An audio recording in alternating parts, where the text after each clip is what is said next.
जय श्री कृष्ण। भगवत गीता कथा का अध्याय 12 सुनिए। भक्ति योग। इसका प्रारंभ अर्जुन द्वारा कृष्ण से पूछे गए इस प्रश्न से होता है कि वह योग में किन्हें पूर्ण माने। क्या जो भगवान की साकार रूप में भक्ति करते हैं या वे जो निराकार ब्रह्म की उपासना करते हैं। इसका उत्तर देते हुए श्री कृष्ण कहते हैं कि दोनों मार्ग भगवत प्राप्ति की ओर ले जाते हैं, किंतु वे उनकी साकार रूप की पूजा करने वाले भक्त का श्रेष्ठ योगी के रूप में सम्मान करते हैं। वे स्पष्ट करते हुए कहते हैं कि मायाबद्ध देहधारियों के लिए उनके निराकार अव्यक्त रूप की आराधना करना कष्टदायक और अत्यंत कठिन है, जबकि साकार रूप की आराधना करने वाले भक्त अपनी चेतना के साथ भगवान में विलीन हो जाते हैं और उनके प्रत्येक कर्म भगवान को समर्पित होते हैं तथा वे शीघ्रता से जीवन मरण के बंधनों से मुक्त हो जाते हैं। इसलिए श्री कृष्ण अर्जुन को अपनी बुद्धि उन्हें समर्पित करने और अपने मन को केवल उनकी प्रेममयी भक्ति में स्थिर करने के लिए कहते हैं। श्री कृष्ण विकल्प देते हुए कहते हैं कि यदि अर्जुन तुरंत अपने मन को पूर्ण रूप से भगवान में एकाग्र करने की अवस्था प्राप्त नहीं कर सकता, तब उसे निरंतर अभ्यास द्वारा पूर्णता की अवस्था को प्राप्त करने का प्रयास करना चाहिए। भक्ति कोई रहस्यमय उपहार नहीं है, इसे निरंतर प्रयास से पोषित किया जा सकता है। यदि अर्जुन इतना भी नहीं कर सकता, तब भी उसे पराजय स्वीकार नहीं करनी चाहिए, अपितु इसके विपरीत उसे केवल श्री कृष्ण के सुख के लिए अपने कर्तव्यों का पालन करना चाहिए। यदि उसके लिए ऐसा करना भी संभव नहीं है, तब उसे अपने कर्म फलों का त्याग कर देना चाहिए और अपनी आत्मा में स्थित हो जाना चाहिए। अब श्री कृष्ण बताते हैं कि लौकिक कर्मों से श्रेष्ठ ज्ञान अर्जन करना है और ज्ञान अर्जन से श्रेष्ठ ध्यान है और ध्यान से श्रेष्ठ कर्म फलों का त्याग करना है, जो तुरंत परम शांति प्राप्त करने की मार्ग की ओर ले जाता है। इस अध्याय के शेष श्लोकों में उनके प्रिय भक्तों के अद्भुत गुणों का वर्णन किया गया है, जो भगवान को अत्यंत प्रिय हैं। आइए जानते हैं विस्तार से कृष्ण अर्जुन संवाद का 12वां अध्याय। अर्जुन ने पूछा, भगवान आप किसे पूर्ण योग मानते हैं? साकार रूप में दृढ़तापूर्वक निरंतर समर्पित होने वालों को या आपके अव्यक्त निराकार रूप की आराधना करने वालों को? आनंदमयी भगवान कहते हैं, वे जो अपने मन को मुझ में स्थिर करते हैं और सदैव दृढ़तापूर्वक पूर्ण श्रद्धा के साथ मेरी भक्ति में तल्लीन रहते हैं, मैं उन्हें ही सर्वश्रेष्ठ योगी मानता हूँ।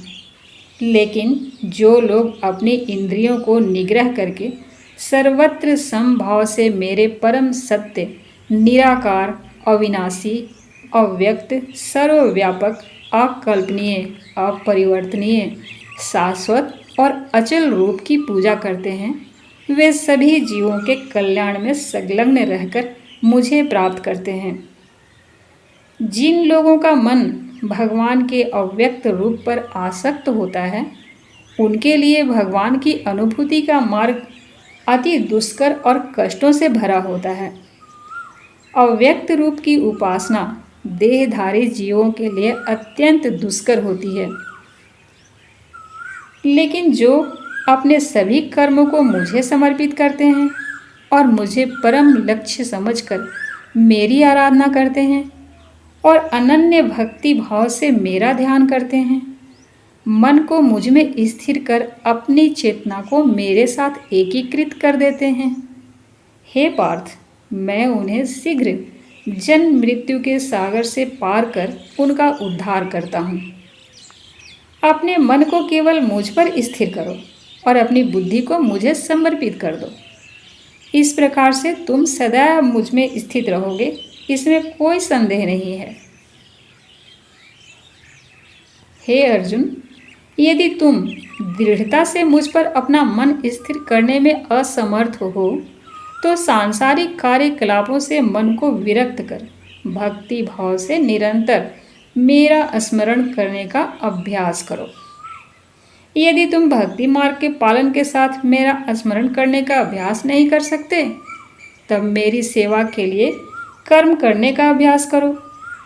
इस प्रकार तुम पूर्णता की अवस्था को प्राप्त कर लोगे। यदि तुम भक्ति युक्त होकर मेरी सेवा के लिए कार्य करने में असमर्थ हो, तब अपने सभी कार्यों के फलों का त्याग करो और आत्म स्थित हो जाओ। शारीरिक अभ्यास से श्रेष्ठ ज्ञान है, ज्ञान से श्रेष्ठ ध्यान है और ध्यान से श्रेष्ठ कर्म फलों का परित्याग है। और ऐसे त्याग से शीघ्र ही मन को शांति प्राप्त होती है। जो किसी प्राणी से द्वेष नहीं करते, सबके मित्र हैं, दयालु हैं, ऐसे भक्त मुझे अति प्रिय हैं, क्योंकि वे स्वामित्व की भावना से अनासक्त और मिथ्या अहंकार से मुक्त रहते हैं, दुख और सुख में समभाव रहते हैं और सदैव क्षमावान होते हैं। वे सदा तृप्त रहते हैं, मेरी भक्ति में दृढ़ता से एकीकृत हो जाते हैं। वे आत्म संयमित होकर दृढ़ संकल्प के साथ अपना मन और बुद्धि मुझे समर्पित करते हैं। वे जो किसी को उद्विग्न करने का कारण नहीं होते और ना ही किसी के द्वारा व्यथित होते हैं, जो सुख दुख में समभाव रहते हैं, भय और चिंता से मुक्त रहते हैं, मेरे ऐसे भक्त मुझे अति प्रिय हैं। वे जो सांसारिक प्रलोभनों से उदासीन रहते हैं, बाह्य और आंतरिक रूप से शुद्ध, निपुण, चिंता रहित, कष्ट रहित और सभी कार्यकलापों में स्वार्थ रहित रहते हैं, मेरे ऐसे भक्त मुझे अति प्रिय हैं। वे जो ना तो लौकिक सुखों से हर्षित होते हैं और ना ही सांसारिक दुखों से निराश होते हैं, तथा ना ही किसी हानि के लिए शोक करते हैं एवं ना ही लाभ की लालसा करते हैं। वे शुभ और अशुभ कर्मों का परित्याग करते हैं। ऐसे भक्त जो भक्ति भावना से परिपूर्ण होते हैं, मुझे अति प्रिय हैं। जो मित्रों और शत्रुओं के लिए एक समान है, मान और अपमान, शीत और ग्रीष्म, सुख तथा दुख में समभाव रहते हैं, मुझे अति प्रिय हैं। जो सभी प्रकार के कुसंग से मुक्त रहते हैं, जो अपनी प्रशंसा और निंदा को एक जैसा समझते हैं, जो सदैव मौन चिंतन में लीन रहते हैं, जो मिल जाए उसमें संतुष्ट रहते हैं, घर गृहस्थी में आसक्ति नहीं रखते, जिनकी बुद्धि दृढ़तापूर्वक मुझ में स्थिर रहती है और जो मेरे प्रति भक्ति भाव से परिपूर्ण रहते हैं, वे मुझे अत्यंत प्रिय हैं। श्री कृष्ण भक्तों की 10 अन्य विशेषताओं का वर्णन करते हैं। वे जो यहाँ प्रकट किए गए इस अमृत रूपी ज्ञान का आदर करते हैं और मुझ में विश्वास करते हैं तथा निष्ठापूर्वक मुझे अपना परम लक्ष्य मानकर मुझ पर समर्पित होते हैं, वे भक्त मुझे अति प्रिय हैं। इस प्रकार उपनिषद, ब्रह्म विद्या तथा योग शास्त्र रूप श्रीमद् भगवद गीता के श्री कृष्ण अर्जुन संवाद में भक्ति योग नामक 12वां अध्याय संपूर्ण हुआ।